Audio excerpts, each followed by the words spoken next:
Saudaraku yang terkasih, saya percaya dimanapun saudara saat hari ini tetap dalam perlindungan Tuhan, tetap bersuka cita di dalam Tuhan. Saat hari ini saya mau berbagi kebenaran firman Tuhan yang saya ambil dari kitab Roma 12 Roma 12 ayat 2. Di sini dikatakan, saudaraku, janganlah kamu menjadi serupa dengan dunia ini, tetapi berubahlah oleh pembaharuan budimu, sehingga kamu dapat membedakan manakah kehendak Allah, apa yang baik, yang berkenan kepada Allah, dan yang sempurna. Tema yang saya bawakan saat hari ini berbeda dengan orang dunia. Apa yang dikatakan dengan berbeda? Berbeda itu berlainan. Bahkan bisa dikatakan, saudaraku, bahwasanya berbeda itu tidak sama, tidak ada unsur kesamaan di sana. Namun firman Tuhan ini mengatakan berbeda dengan dunia, saudaraku, yaitu kita harus berubah, bahkan berubah dengan pembaruan budi kita, dan kita membedakan mana yang menjadi kehendak Tuhan saat hari ini dan mana yang menjadi dan yang berkenan kepada Allah dan yang sempurna. Dan di sini, saudaraku, sebagai orang percaya, sebagai orang yang takut Tuhan, sebagai orang yang mengaku Tuhan Yesus juru selamat bagi setiap kita, kita harus memiliki yang namanya prinsip hidup. Kita harus berani mengatakan bahwasanya kita anak-anak Tuhan yang berbeda dengan dunia.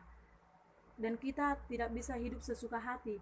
Kita harus memiliki standar nilai yang mencerminkan gaya hidup kerajaan surga. Bisa dikatakan saat ini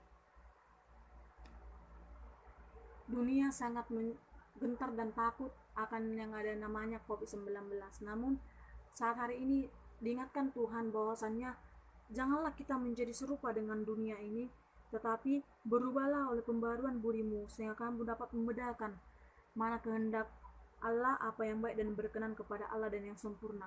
Di sini kita harus dapat membedakan apakah di saat hari ini terjadi masalah besar, kita langsung mengatakan bahwasanya Tuhan marah, ini akhir zaman, bukan. Namun kita sebagai anak-anak Tuhan, kita harus berhikmat, kita harus meminta di hadapan Tuhan bahwasanya Tuhan akan berikan hikmat pengetahuan bagi kita untuk menanggapi apakah ini COVID-19 ini menjadi alasan bahwa orang-orang dunia mengatakan Tuhan sudah murka, ini menjadi akhir zaman.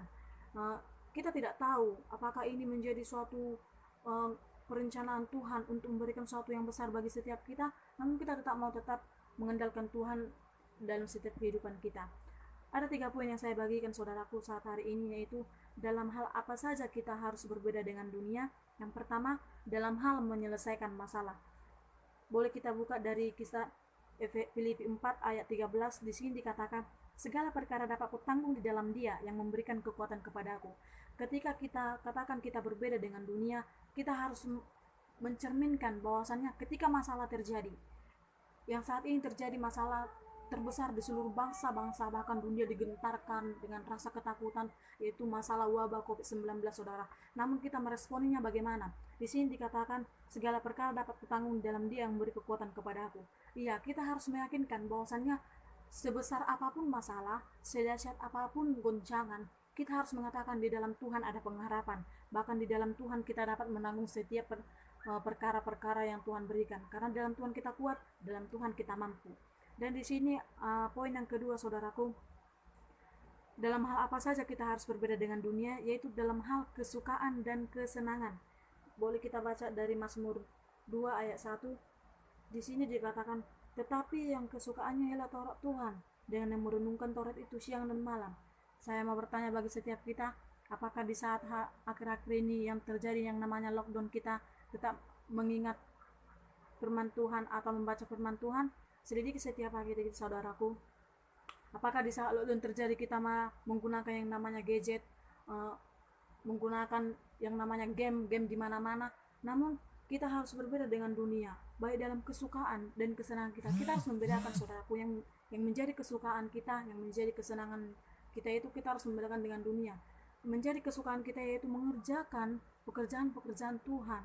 Yang menjadi kesenangan kita itu yaitu menyenangkan hati Tuhan melalui setiap perilaku kita, sehingga orang dunia melihat ternyata hidup di dalam Tuhan itu memiliki sukacita yang daripada Tuhan, memiliki yang namanya gairah, semangat. Sekalipun masalah ada, saudaraku, sekalipun goncangan terjadi, mungkin dikatakan boleh kita melihat, saudaraku, hilang di mana-mana, bisa dikatakan lockdown, tidak bisa beraktivitas seperti biasa. Namun itu bukan menjadi alasan kita untuk kita mengatakan bahwasannya sampai di sini dan berakhir di sini. Tetap maju dan tetaplah mengandalkan Tuhan. Karena apa? Di dalam Tuhan ada sukacita, di dalam Tuhan ada semangat, bahkan di dalam Tuhan ada pengharapan. Karena di sini dikatakan, tetapi yang kesukanya ialah Taurat Tuhan, yang merenungkan Taurat itu siang dan malam. Apakah saudara akhir-akhir ini tetap membaca firman Tuhan dan merenungkan firman Tuhan? Saya percaya saudaraku, kita senantiasa mendengarkan firman Tuhan, bahkan membaca firman Tuhan yang menjadi kekuatan bagi setiap kita. Poin yang ketiga yaitu dalam hal apa saja kita harus berbeda dengan dunia, yaitu dalam hal menghadapi kekecewaan.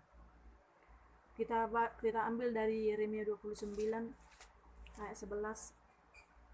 Iya. Di sini dikatakan saudaraku, sebab aku ini mengetahui rancangan-rancangan apa yang ada padaku mengenai kamu. Demikianlah firman Tuhan, yaitu rancangan damai sejahtera dan bukan rancangan kecelakaan, untuk memberikan kepadamu hari depan yang penuh harapan. Di sini dikatakan kita berbeda dengan orang dunia itu, yaitu ketika kita menghadapi kekecewaan.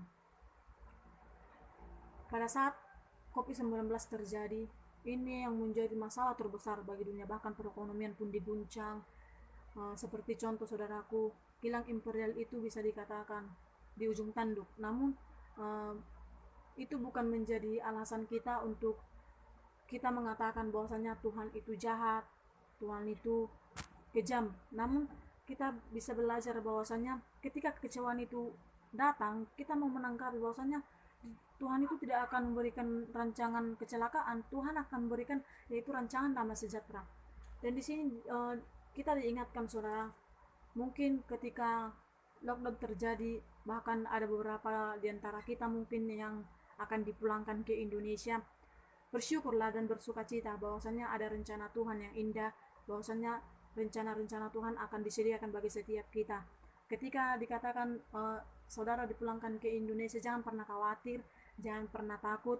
Namun dari kekecewaan kita belajar, boleh kecewa, namun dari situ kita belajar bahwasanya ketika kita kecewa hanya sekilas, jangan berlarut-larut, karena kita tahu Tuhan itu punya rencana yang indah. Mungkin saudara tidak bisa menyelesaikan tugas pelayanan saudara di tempat ini, tidak bisa menyelesaikan studi saudara di tempat ini, tidak bisa menyelesaikan setiap perencanaan saudara di tempat ini.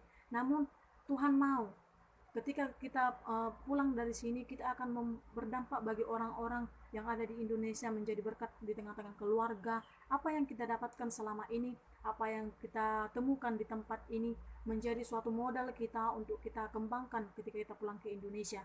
Dan yang menjadi kesimpulan saya saudaraku saat hari ini, yaitu tetaplah memiliki pribadi yang berbeda dengan dunia dalam menyelesaikan masalah, dalam kesukaan dan kesenangan, dalam menghadapi kekecewaan.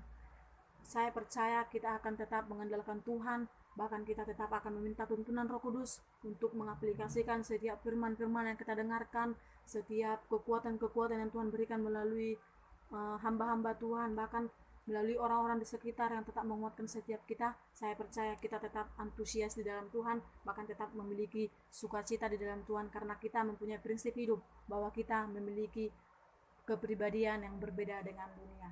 Terima kasih, hanya ini firman Tuhan dapat saya bagikan. God bless you.